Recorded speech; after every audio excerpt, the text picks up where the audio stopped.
আসসালামু আলাইকুম।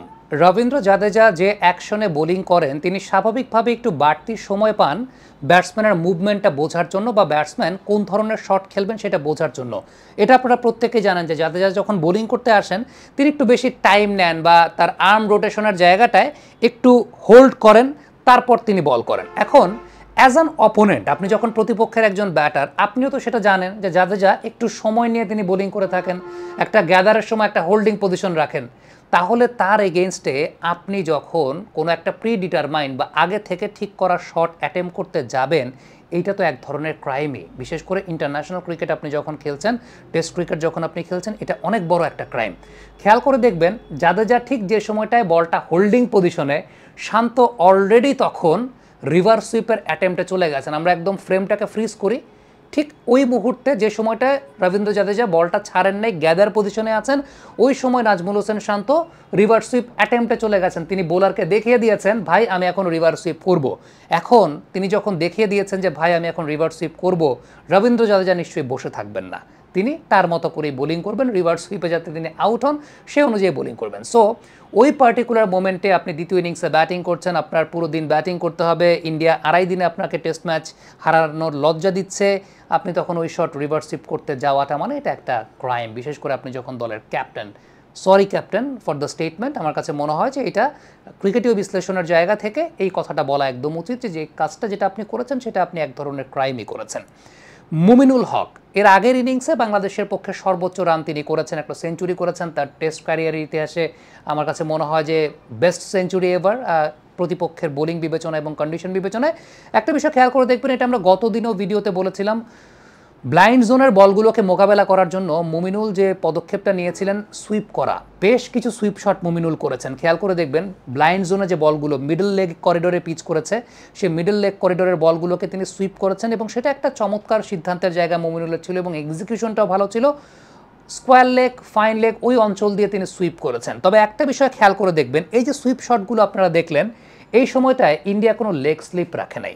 খুব ইন্টারেস্টিং একটা পয়েন্ট, এই যে সুইপগুলো আপনারা দেখলেন তখন ইন্ডিয়া কোনো লেগ স্লিপ রাখে নাই। মুমিনুল এরকম সুইপ শট করেছেন, 4 পেয়েছেন, রান পেয়েছেন।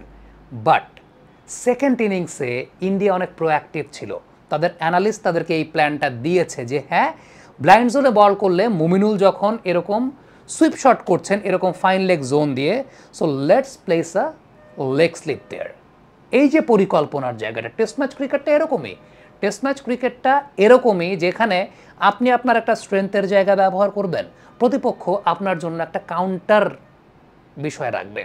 এখন আপনি যখন দেখলেন যে ইন্ডিয়া এই ইনিংসে আপনার জন্য প্ল্যান করে একটা লেগ স্লিপ রেখেছে, আপনি তখন ওই শট করতে যাওয়াটা তখন বোকামি, তখন আপনাকে বিকল্প কোনো একটা পথ খুঁজে নিতে হবে। এবং টেস্ট ম্যাচ ক্রিকেট যখন আপনি খেলতে এসেছেন তখন ABCD প্ল্যান, একদম ABCD পর্যন্ত প্ল্যান আপনাকে রেডি রাখতে হবে, তাহলেই আপনি বড় ইনিংস খেলতে পারবেন।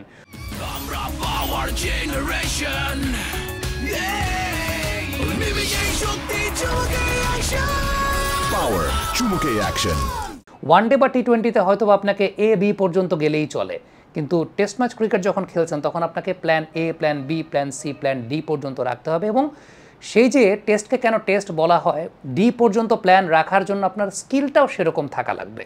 এখন আপনার যদি স্কিল না থাকে, আপনি হয়তো বা একটা প্রিপারেশন নিয়ে এসেছেন, ব্লাইন্ড জোনের বলে আপনি সবসময় মিড উইকেট অঞ্চলে ক্যাচ দিয়ে আসেন, ফরওয়ার্ড শট লেগে ক্যাচ দিয়ে আসেন, সেটার জন্য আপনি যখন সুইপ শটটাকে লক্ষ্য করেছেন যে আপনি সুইপ শট খেলবেন, এটাই প্র্যাকটিস করে এসেছেন, দ্যাট মিনস আপনার প্রিপারেশনও তো ঘাটতি ছিল। কারণ অপোনেন্ট টিম সেকেন্ড ইনিংসেই আপনার জন্য লেগে একটা স্লিপ রেখেছে, একটা স্লিপ প্লেস করেছে।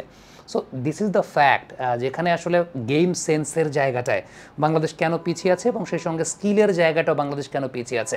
অনেক বছর ধরে ক্রিকেট খেলছেন মুমিনুল, বাট তারপরও এই যে জায়গাগুলো, এই জায়গাগুলো নিয়ে আসলে কাজ করার তো অনেক জায়গা আছে, অনেক অপশন আছে। হ্যাঁ ডেফিনেটলি এটা একটা বিষয় যে ইন্টারন্যাশনাল ক্রিকেট মুমিনুল শুধুমাত্র টেস্ট ছাড়া খেলতে পারেন না, কিন্তু টেস্ট ছাড়া যে খেলতে পারেন না, বাকি সময়টা তো প্রিপারেশন তো অবশ্যই তিনি নিতে পারেন।